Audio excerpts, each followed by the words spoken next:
देखिए बच्चों, हम लोग बिहार के इतिहास में इससे पहले सविनय अवज्ञा आंदोलन के बारे में पढ़ चुके थे। बिहार के सविनय अवज्ञा आंदोलन में किन किन नेताओं ने महत्वपूर्ण भूमिका निभाई, इसके बारे में हम लोग पढ़े थे। अब हम लोग इससे आगे बिहार में कैसे कैसे परिवर्तन होते हैं, इसके बारे में आज बात करेंगे।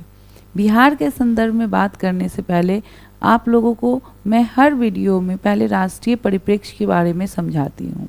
यहाँ पर भी बच्चों आप लोगों को समझना अनिवार्य है कि जिस तरीके से हमारे देश में सविनय अवज्ञा आंदोलन प्रारंभ होता है और फिर बाद में स्थगित कर दिया जाता है, तो उसका व्यापक प्रभाव आंदोलनकारियों पर पड़ते हैं, कांग्रेस पर पड़ता है। कांग्रेस में कुछ लोग ऐसे होते हैं जो समाजवादी विचारधारा की ओर बढ़ने लग जाते हैं, और जब आंदोलन स्थगित हो जाता है तो लोगों के बीच में जब निराशा व्याप्त होती है, तो फिर से एक आशा की किरण के रूप में कार्य करना या फिर एक नई ऊर्जा, नई विचारधारा का संचार करना, जैसी हमेशा आप लोग देखें हैं कि जिस तरीके से असहयोग आंदोलन स्थगित हुआ तो उसके बाद नई विचारधाराएं आई, उसी तरीके से जब सविनय अवज्ञा आंदोलन स्थगित हो जाता है तो उस समय भी समाजवाद को भी एक नई विचारधारा के रूप में देखा जाने लगता है। हालांकि बिहार में समाजवादी पार्टी की स्थापना पहले भी हो चुकी थी। तो अभी हम लोग ये सभी बातों पर डिस्कस करेंगे, और सबसे ज़्यादा महत्वपूर्ण है कि हमारे एग्ज़ाम की दृष्टि से हमारी परीक्षा में जो जो इम्पोर्टेंट फैक्ट है उसके बारे में हम लोग अध्ययन करेंगे। तो चलिए हम लोग देखते हैं कैसे कैसे आगे गतिविधियाँ होती हैं।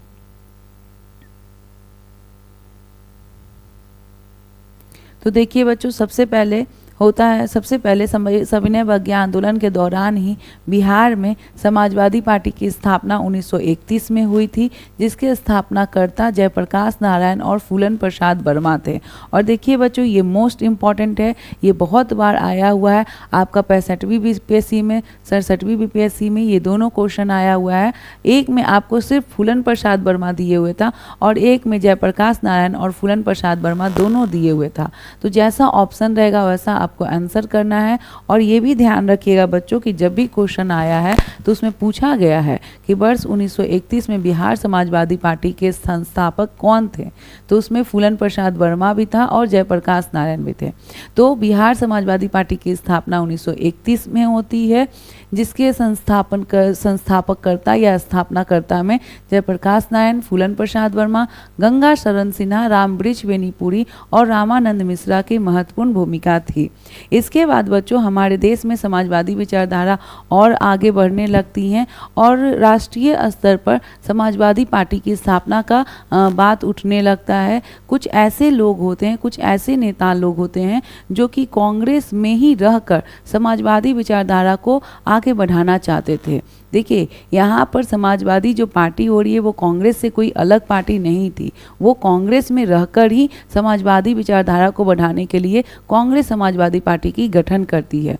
तो देखिए, कांग्रेस सोशलिस्ट पार्टी या कांग्रेस समाजवादी पार्टी का गठन कब होता है? 1934 में, और ये राष्ट्रीय स्तर पर होता है और इसके अध्यक्ष, इसके स्थापनाकर्ता आचार्य नरेंद्र देव थे और जयप्रकाश नारायण थे। इसके अलावा और भी सदस्य थे जैसे मीनू मशानी, राम मनोहर लोहिया, अशोक मेहता।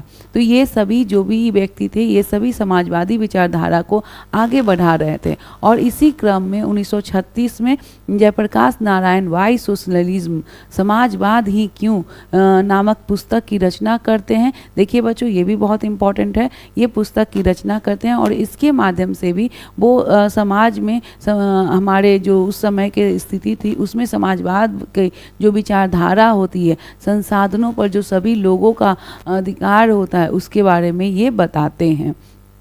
इसके बाद बच्चों देखिए, ये दोनों बहुत मोस्ट इम्पॉर्टेंट है, ये भी क्वेश्चन बार बार आया हुआ है, आचार्य नरेंद्र देव और जयप्रकाश नारायण। ठीक है, इसके बाद बिहार कांग्रेस सोशलिस्ट पार्टी की भी स्थापना होती है, जिसके अध्यक्ष नरेंद्र देव थे और सचिव जयप्रकाश नारायण थे।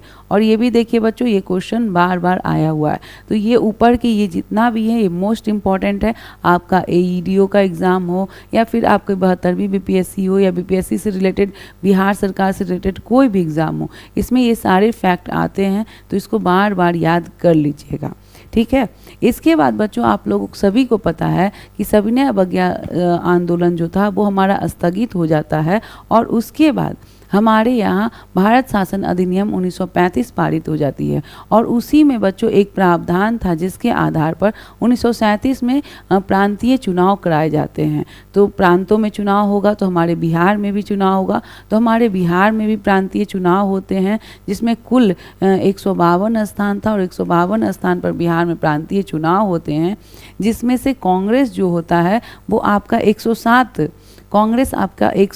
सीट पर लड़ता है, 107 सीट पर लड़ता है और इसमें से कांग्रेस को 98 स्थान प्राप्त होता है, मतलब 107 सीट में से 98 स्थान जो है उसे प्राप्त हो जाता है और इस प्रकार से कांग्रेस सबसे बड़ी पार्टी के रूप में विजयी होती है। इसके बाद सेकंड नंबर पे मुस्लिम लीग होती है जो कि 2 सीट प्राप्त करती है और ये भी देखिए CDPO के एग्ज़ाम में आया हुआ है। इसके बाद बिहार मुस्लिम यूनाइटेड पार्टी होती है जो कि आपका 8 सीट प्राप्त होती है और कांग्रेस के बाद सबसे बड़ी पार्टी के रूप में इंडिपेंडेंट पार्टी होती है जो कि 20 सीट प्राप्त करती है। अब यहाँ पर ये देखना है कि कांग्रेस के नेता कौन थे, तो उस समय श्री कृष्ण सिंह थे। विधायक दल के नेता कौन थे, तो श्री कृष्ण सिंह थे। लेकिन यहाँ पर एक दिलचस्प बात आता है बच्चों, हमारे बिहार में कांग्रेस जरूर जीत जाती है, 1937 में सबसे बड़ी पार्टी के रूप में उभरती है, लेकिन हमारे श्री कृष्ण सिंह जो कांग्रेस विधायक दल के नेता हैं वो उस समय प्रधानमंत्री नहीं बनते हैं। उस समय विधायक के जो प्रधान होते थे उन्हें प्रधानमंत्री कहा जाता था, ना कि वर्तमान के जैसा मुख्यमंत्री। बच्चों यहाँ पर इंटरेस्टिंग फैक्ट ये है कि कांग्रेस के विधायक दल के नेता कृष्ण सिंह होने के बावजूद भी वो प्रधानमंत्री पद को स्वीकार नहीं करते हैं। इसके पीछे एक कारण था, वो श्री कृष्ण सिंह का ये मानना था कि पहले हमें राज्यपाल ये आश्वासन दे दें कि हम अगर कार्य करेंगे तो मंत्रिमंडल के कार्य में राज्यपाल किसी प्रकार से हस्तक्षेप नहीं करेंगे। लेकिन जो राज्यपाल थे, तत्कालीन राज्यपाल जो थे MG हैलेट, उन्होंने किसी प्रकार से आश्वासन नहीं दिया, जिस कारण से कांग्रेस विधायक दल के नेता श्री कृष्ण सिंह मंत्रिमंडल का गठन करने या सरकार बनाने से इनकार कर देते हैं। ऐसी स्थिति में फिर जो राज्यपाल थे MG हैलेट, वो दूसरे बड़ी पार्टी जो इंडिपेंडेंट पार्टी थी उसके नेता मोहम्मद यूनुस को सरकार बनाने के लिए आमंत्रित करते हैं और इस प्रकार 1 अप्रैल 1937 को मोहम्मद यूनुस जो होते हैं वो बिहार में पहले भारतीय अंतरिम मंत्रिमंडल का गठन करते हैं, अर्थात वो बिहार के प्रथम प्रधानमंत्री बनते हैं। तो देखिए बच्चों, यहाँ फैक्ट ये है कि बिहार के प्रथम प्रधानमंत्री स्वतंत्रता से पूर्व अगर ये सवाल आता है तो आपके मोहम्मद यूनुस हो जाएंगे और अगर कांग्रेस के प्रथम प्रधानमंत्री हो जाएंगे तब श्री कृष्ण सिंह होंगे। तो मोहम्मद यूनुस बनते हैं और इसके बाद बात विचार चलते ही रहती है। तो उस समय के तत्कालीन वायसराय जो थे वो आपके लॉर्ड लिनलिथगो थे और लॉर्ड लिनलिथगो और कांग्रेस में जब विचार विमर्श हो जाती है, जो हमारे वायसराय थे वो ये कह देते हैं कि ठीक है, आपके कार्य में हम हस्तक्षेप नहीं करेंगे। तो उसके बाद फिर कांग्रेस मंत्रिमंडल के जो विधायक दल के नेता थे कृष्ण सिंह, वो सरकार बनाने के लिए रेडी हो जाते हैं। और यहाँ देखिए इस समय कितना अच्छा ये मौका देखने को मिलता है कि जब कृष्ण सिंह रेडी हो जाते हैं तो मोहम्मद यूनुस जो होते हैं वो अपने पद से त्यागपत्र दे देते हैं और उसके बाद 20 जुलाई 1937 को श्री कृष्ण सिंह के नेतृत्व में बिहार में पहली बार कांग्रेस पार्टी की सरकार बनती है। और बिहार विधानसभा के अध्यक्ष कौन बनते हैं, तो रामदयालु सिंह बनते हैं। बिहार विधानसभा के उपाध्यक्ष कौन बनते हैं, तो प्रोफेसर अब्दुल बारी बनते हैं। इसके बाद बच्चों क्या होता है कि जब कांग्रेस चुनाव लड़ रही थी तो कांग्रेस ने घोषणा किया था कि जैसे ही हम चुनाव जीतेंगे और सरकार में शामिल हो जाएंगे तो जो भी राजनीतिक बंदी है उन्हें रिहा कर देंगे। इसी क्रम में बच्चों क्या होता है कि अंडमान से बहुत बहुत सारे कैदी जो होते हैं वहाँ से आ जाते हैं और हमारे बिहार के जेल में बंद रहते हैं। तो हमारे देश भर में 14 अगस्त 1937 को हमारे राज्य में 14 अगस्त 1937 को अंडमान बंदी दिवस मनाया जाता है। इसका अर्थ ये है कि अंडमान से जो बंदी आए हुए हैं उनको छुड़ाने के लिए बंदी दिवस मनाया जाता है। और हमारे श्री कृष्ण सिंह बहुत प्रयास कर रहे थे कि इन राजनीतिक बंदियों को छुड़ा दिया जाए। इसी क्रम में बच्चों 30 जनवरी 1938 को राजनीतिक बंदी दिवस भी मनाया जाता है। लेकिन जब सरकार और राज्यपाल में मतभेद उत्पन्न हो जाता है, राज्यपाल उन राजनीतिक बंदियों को रिहा करने में अपनी असमर्थता दिखाते हैं या फिर वो नहीं बंदी को, जो भी राजनीतिक बंदी थे उन्हें रिहा नहीं करते हैं, तो श्री कृष्ण सिंह 15 फरवरी 1938 को श्री कृष्ण सिंह के नेतृत्व वाला जो मंत्रिमंडल होता है वो त्यागपत्र दे देता है। देखिए बच्चों, ये भी क्वेश्चन आया हुआ है आपका कि श्री कृष्ण सिंह के नेतृत्व वाले मंत्रिमंडल ने 15 फरवरी 1938 को क्यों त्यागपत्र दे दिया था। तो राजनीतिक बंदियों की रिहाई के लिए त्यागपत्र दे दिया था। इसके बाद बच्चों फिर से जब वो त्यागपत्र दे देते हैं तो फिर राज्यपाल और वायसराय में बातचीत होती है और फिर वो रेडी हो जाते हैं, वो तैयार हो जाते हैं कि जो भी राजनीतिक बंदी हैं उन्हें छुड़ा लिया जाएगा, उन्हें छोड़ दिया जाएगा। तो फिर वो त्यागपत्र 26 फरवरी 1938 को वापस ले लेते हैं। तो ये सारी सिनेरियो थी बच्चों। हमारी सरकार कार्य कर रही थी, हमारी सरकार 1937 से 1939 तक कार्य कर रही थी। इसी बीच में बच्चों द्वितीय विश्व युद्ध प्रारंभ हो जाता है और जब द्वितीय विश्व युद्ध प्रारंभ हो जाता है तो ब्रिटिश सरकार हमारे मंत्रिमंडल, मतलब कि देश में 11 ब्रिटिश प्रांत थे और 11 ब्रिटिश प्रांत में सरकारें बनी हुई थी, तो उनसे बिना सलाह मशवरा किए, इन सभी विधानमंडल के सरकारों से बिना सलाह मशवरा किए भारत को द्वितीय विश्व युद्ध में ब्रिटेन की ओर से लड़ने वाले देश के रूप में घोषित कर देता है, जिससे हमारे सारे भारतीय और ये सरकार क्षुब्ध हो गई थी कि हमारे सरकार की तो कोई अस्तित्व ही नहीं है, आपने हमसे राय ही नहीं लिया और हमें युद्ध से क्या मतलब है, हमें युद्ध में आप क्यों घोषणा कर रहे हैं कि हम भी युद्ध में शामिल हैं। जिस कारण से कांग्रेस सरकार से इस्तीफा देने के बारे में बात करती है। उसके मंत्रिमंडल में ये कांग्रेस की कार्यकारिणी समिति में ये निर्णय लिया जाता है और इसी क्रम में हमारे बिहार राज्य में भी जो सरकार बनी थी श्री कृष्ण सिंह के नेतृत्व में, वो भी 31 अक्टूबर 1939 को मंत्रिमंडल से इस्तीफा दे देते हैं। तो इस प्रकार 1937 से 1939 में सरकार बनी और इस्तीफा भी दे दी और फिर से हम लोग अपने आंदोलन में चल पड़ते हैं। लेकिन अब यहाँ रणनीति कुछ और हो जाती है।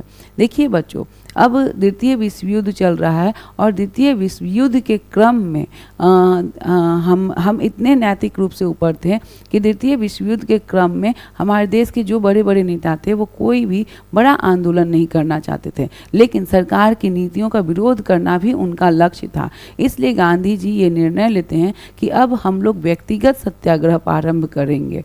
तो पहले आपका था असहयोग आंदोलन, उसके बाद सविनय अवज्ञा आंदोलन और उसके बाद व्यक्तिगत सत्याग्रह प्रारंभ किया जाता है। आप लोग कमेंट में लिखकर बताइएगा कि भारत में सबसे पहले व्यक्तिगत सत्याग्रह कहाँ से प्रारंभ किया गया और किसने प्रारंभ किया था, कौन थे पहले व्यक्तिगत सत्याग्रही। ठीक है, तो ये तो भारत के स्तर पर है। इसके बाद बिहार में हम लोग देखते हैं कि बिहार में व्यक्तिगत सत्याग्रह को कौन करते हैं, तो 28 नवंबर 1940 को श्री कृष्ण सिंह। बिहार के पहले सत्याग्रही कौन थे, तो श्री कृष्ण सिंह थे, जिन्हें गया से गिरफ्तार कर लिया जाता है। उसके बाद दूसरे सत्याग्रही कौन थे, तो अनुग्रह नारायण सिंह थे, जिन्हें पटना सिटी से गिरफ्तार कर लिया जाता है।